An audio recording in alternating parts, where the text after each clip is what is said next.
I think that we have a fundamental assumption of badness of our dogs that I refuse to buy into. That's what we're talking about today. Stay tuned.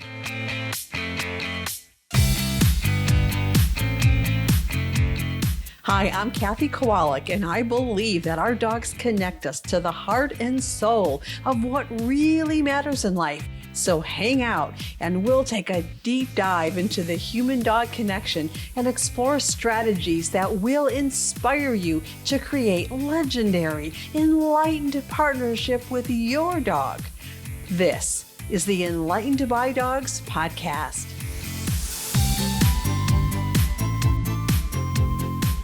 Well, hello, Kathy Kowalik here, your host of Enlightened by Dogs, and I am delighted to share this time with you today. Thank you so much for tuning in and listening, sharing your favorite episodes, and leaving ratings and reviews on your favorite podcast app. Much, much, much appreciated. Thank you so, so much. So today, I want to dive into a belief that I have and that my work is based on and that my role as a dog mom embodies. And that is that no matter how your dog is behaving and no matter how you are responding to that behavior, you are perfectly brilliant and so is your dog.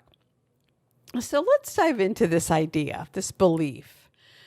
I think that our dog culture is so deeply embedded in behaviorism, and that the idea of shaping behavior, including the ideas of rewarding good behaviors so that we get more of that, and punishing or ignoring bad behaviors to try to get less of that, right? We have this is behaviorism, and this is our life with dogs.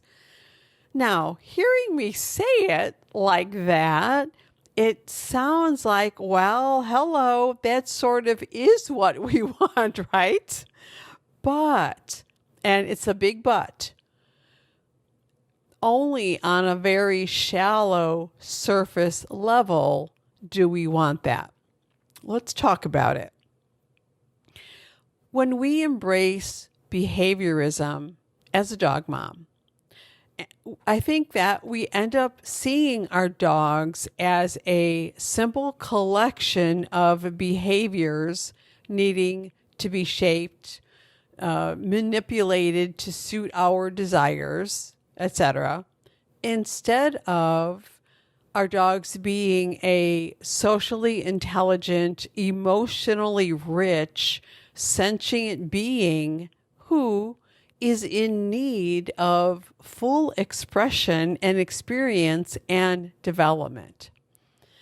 Now, that doesn't mean that those who take a behaviorist approach and actively use rewards or timeouts or ignoring tactics are saying or even believing that dogs are inherently bad. However, I believe that inherent in the idea that we have to punish dogs or ignore dogs or reward dogs for being loving and kind and respectful is this idea of trust. And what I really mean is lack of trust. I mean, the thing is, we feel a strong need to control when there is no trust between two or more beings, right? And we feel that we have to shape behavior when we believe that without doing that, our dogs would be unable to cope, and our relationship and our family, our life would simply fall apart. Now, to me, this sounds like there is a fundamental assumption of badness of our dogs that I just refuse to buy into. For example, let's put this into real life. Let's say that we ask our dog to stop barking at something that they hear outside, but they bark at something outside anyway, and maybe they won't stop when we ask or tell them to stop. Now, when that happens, it's easy to jump into my dog is bad conclusions in our thinking, even subconsciously. And so we go into thinking like, well, my dog is refusing to listen. My dog doesn't respect me. My dog is trying to be the boss. Maybe not many of us think that, but some of us do. Or more commonly, why won't my dog ever listen to me? And there is an under the surface assumption of badness when we are in that type of thinking, right? And that our dog is like willingly choosing to make life hard for us versus a more partnership approach in our thinking, which might sound something more like this. So our dog is barking. We ask our dog to stop. We've told our dog in the past that, we don't like barking at whatever. And so our dog is barking and we ask them or tell them to stop and they can't or they don't. And a partnered thinking dog mom might say, wow, I guess my dog is really worried about that noise he hears outside. Or, my dog is feeling a little edgy today. I wonder why. I wonder what's going on. I mean, think about it. Think about this. If I hear a disturbing noise outside one evening, and I call my husband to check it out, taking him away from that football game he's watching, I don't think that anyone would say to me, Kathy, it really seems like you are not respecting your husband. I mean, they would probably say, oh man, that did sound disturbing. I hope it's nothing, right? Right? And so I think that the idea that underneath our dogs sometimes bad, I'm air quoting, bad behavior, that they are good dogs, right? So underneath their sometimes bad behavior, they're just good dogs. They are perfectly brilliant dogs. And the same way that we are good, perfectly brilliant dog moms underneath our sometimes bad behavior. I mean, I think that idea is revolutionary and leads us to have a completely different framework to create a life of compassion, connection, and cooperation with our dogs. And, well, with everyone else in our life too, and ourselves. And when we think about our role as a dog mom from this shifted perspective, we can begin to see ourselves as raising our dogs as an intelligent being with complex emotional needs, the same as us, instead of needing to police, control, and shape them to be obedient. Now, hear me when I say this. This is not an either-or type of situation, right? Coming from this perspective doesn't mean that when our dog jumps on us hard, like with a gut punch, or grabs food roughly out of your hand, making contact with their teeth, that it's okay. And we definitely don't justify saying, oh, well, I guess my dog is just having a hard day today. Like, no, like that's not what we're doing here. But what we do is often respond to our dog's behavior like that reactively, right? And then, so our dog gut punches us or grabs our fingers, when we give them a treat or with our ball or something. And then our thoughts start to spiral into this, like, my dog is intentionally hurting me, as if your dog wanted to do it. I mean, no, that is just not true.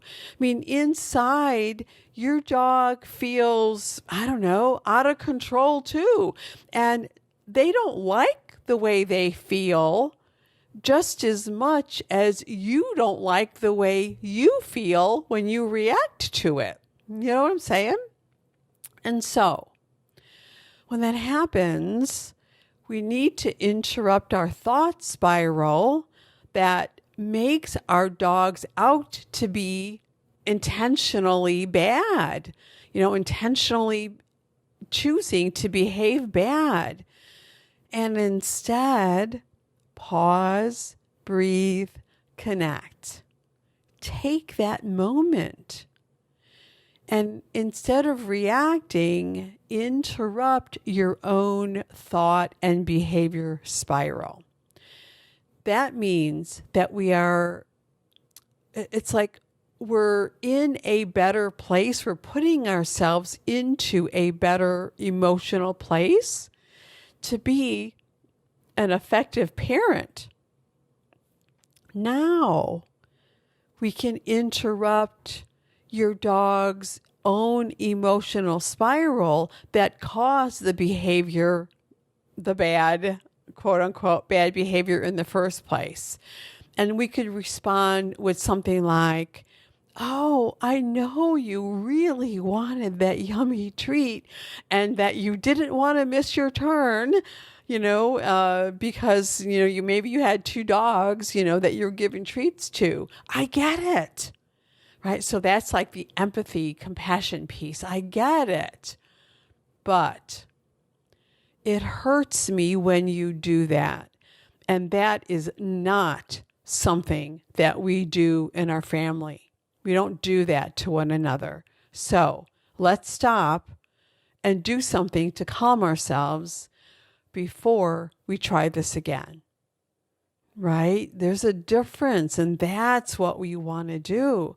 And these crucial moments are like what I call choice points.